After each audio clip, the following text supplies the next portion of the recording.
Class 10 chapter 11 the human I and the colourful world.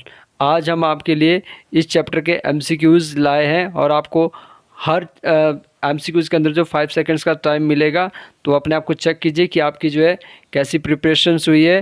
Hello dear students, I am Vijendra Singh and you are watching my channel V Shiksha makes your study easy. तो let's begin. अगर हाँ आप channel पर नए हैं तो don't forget to subscribe. Number 1. Who discovered the experiment with glass prism that white light consists of 7 colors?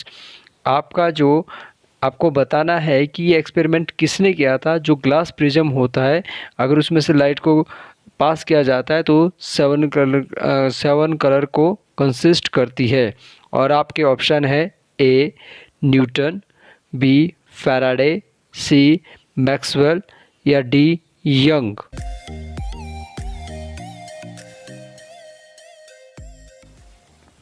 And your answer is A Newton. Newton ने ये एक्सपेरिमेंट किया था कि जो उन्होंने क्या किया कि उन्होंने जो ग्लास प्रिज्म होता है उसमें से आपकी जो वाइट लाइट होती है उसको पास किया और उन्होंने देखा कि ये 7 कलर के अंदर जो है स्प्लिट हो जाती है।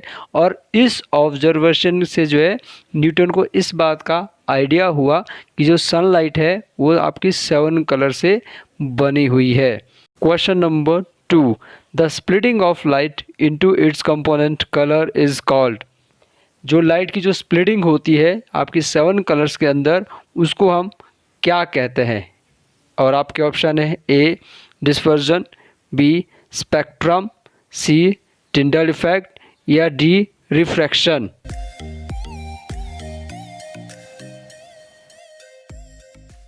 And your answer is B spectrum. आपकी जब लाइट जो स्प्लिट हो जाती है 7 कलर्स के अंदर, तो उस 7 कलर के बैंड को हम जो है स्पेक्ट्रम कहते हैं। और आपके उसके अंदर जो कलर, जो स्पेक्ट्रम के अंदर जो आपके कलर होंगे, that is violet, indigo, blue, green, yellow, orange and red.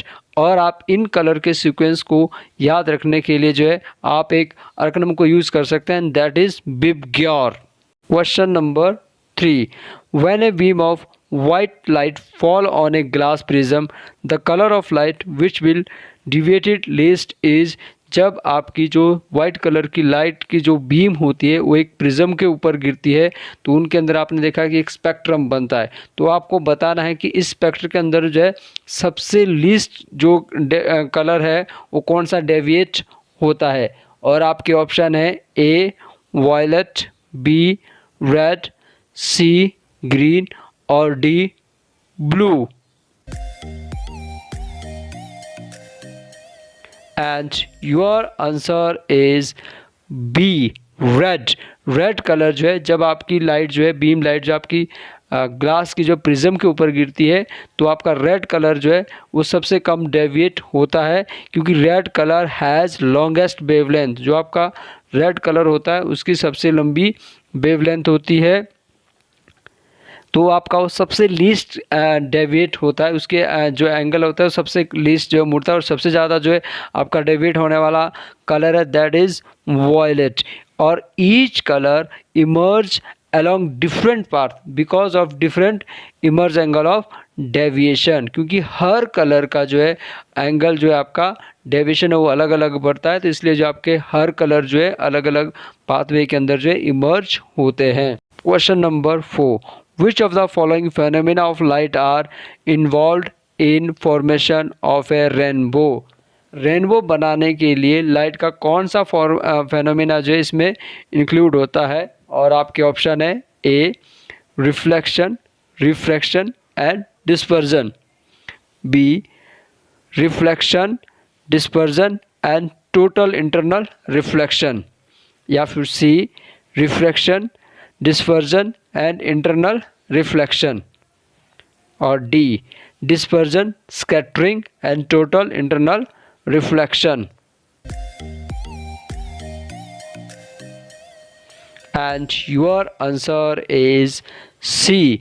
जब आपका जो लाइट का जो फेनोमेना जिसके द्वारा रेनबो बनता है, तो उसके अंदर जो लाइट जो है रिफ्रैक्शन करती है।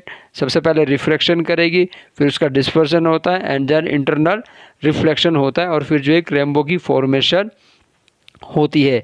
देखो आपका जो रेनबो है वो हमेशा ही फॉर्म्ड होता है direction of the opposite to that of the sun. Sun के ऑपोजिट में जो है रेनबो आपका फॉर्म्ड होगा।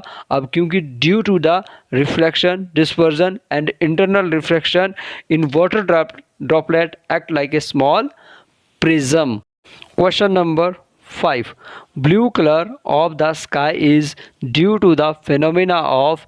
आपका स्काई का कलर जो है आपको ब्लू अपेयर होता है, ब्लू नज़र आता है, ये लाइट के किस फेनोमेना के कारण होता है? और आपके ऑप्शन है A reflection of light, B refraction of light, C dispersion of light, या D scattering of light.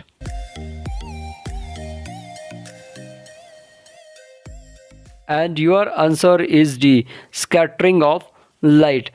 Light के स्कैटर के कारण ये जो है स्काई आपको ब्लू नज़र हो आता है।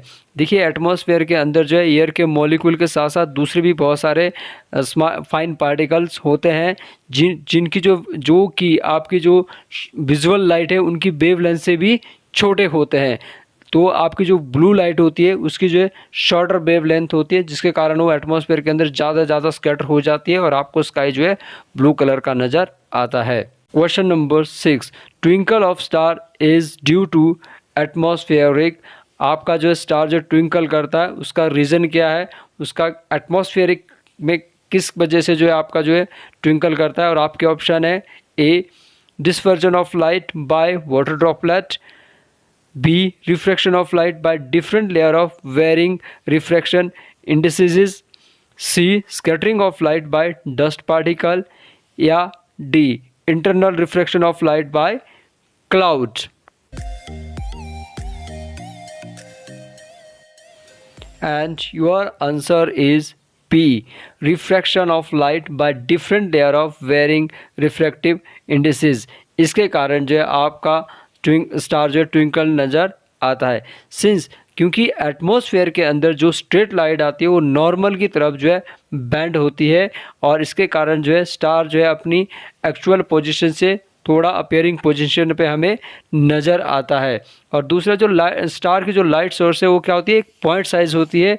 इसके कारण जो है ये क्या होती है, जो स्टार से जो आपकी रे आ रही थी, लाइट की जो रे आ रही थी वो फ्लक्चुएट होती है, और it is the reason of the twinkling effect. Question number 7, the danger signal installed at the top of a tall buildings are red in colours. आपके जो बड़ी बड़ी बिल्डिंग्स होती हैं वहाँ पे ऊपर जो है जब डेंजर के सिग्नल होते हैं वो रेड कलर के होते हैं। These can be easily seen from a distance, और ये बहुत दूर से हमें जो नज़र आ जाते हैं, because among all other colours then red light, और दूसरे कलर के बजाय जो रेड लाइट हमें ज़्यादा नज़र आएगी। तो उसका रीज़न क्या है? और आपके ऑप्शन है A scatter the most smog and fog. ये जो आपका स्मॉग और फॉग के अंदर ज़्यादा से ज़्यादा स्कैटर होता है। B is scatter the least by the smog and form, ये स्मॉग और फॉग के द्वारा जो लीस्ट स्कैटर्ड होता है। या C is absorb the most of smog and fog, और ये स्मॉग और फॉग के द्वारा ज़्यादा से ज़्यादा एब्जॉर्ब कर लिया जाता है। या फिर D moves faster in air, या फिर आपकी जो रेड लाइट हो एयर के अंदर ज़्यादा फास्टर जो है मूव करती है। इज बी, क्योंकि आपका जो रेड कलर है वो स्मोक और फोक के द्वारा जो है सबसे लीस्ट स्कैटर्ड होता है। तो आपका आंसर जो है वो बी होगा, is scattered the least by smoke and fog because red light have longer wavelength. Question number 8, the splitting of light into its component colour is called. देखिए जो आपकी जो लाइट है आपकी स्प्लिट हो जाती है 7 कलर्स के अंदर, उसको हम क्या कहते हैं? A spectrum, B dispersion, C Tyndall effect, या D refraction. And your answer is B dispersion. जब आपकी लाइट जो है स्प्लिट हो जाती है 7 कलर के अंदर, उसको हम जो है डिस्पर्जन कहते हैं। Splitting of light into 7 colour is called dispersion and band of 7 colour is called spectrum. Spectrum हम कलर के बैंड को कहते हैं, और जो स्प्लिटिंग ऑफ लाइट होती है उसको हम जो है डिस्पर्सन कहते हैं। 9. Which of the following phenomena contribute significantly to the radius appearance of the sun at sunrise and sunset? देखिए, जब आपका सनसेट या सनराइज होता है तो आपने देखा होगा कि वहाँ पर जो रेडिश अपीयरेंस होती है वो आपके किस फिनोमेना के कारण होती है। और आपके ऑप्शन है A dispersion of light, B scattering of light, C total internal reflection या reflection of light from the, and your answer is B scattering of light. देखिए, आपका जब सनराइज हो रहा होता है या सनसेट्स हो रहा होता है तो आपको रेडिश अपेयर आ जाता है because of scattering of light. देखिए, जो आपका जब सन आपका हॉरिजन के नियर होता है तो उसकी जो वेव लेंथ होती है वो लॉन्गर हो जाती है, and red colour have the longer wave length, और बाकी जो आपका ब्लू कलर होता है वो जो है पार्टिकल के द्वारा स्कैटरिंग कर लिया जाता है। तो दैट इज द रीजन कि आपको रेडिश नजर आता है। Question number 10. Tyndall effect is due to the phenomena of that.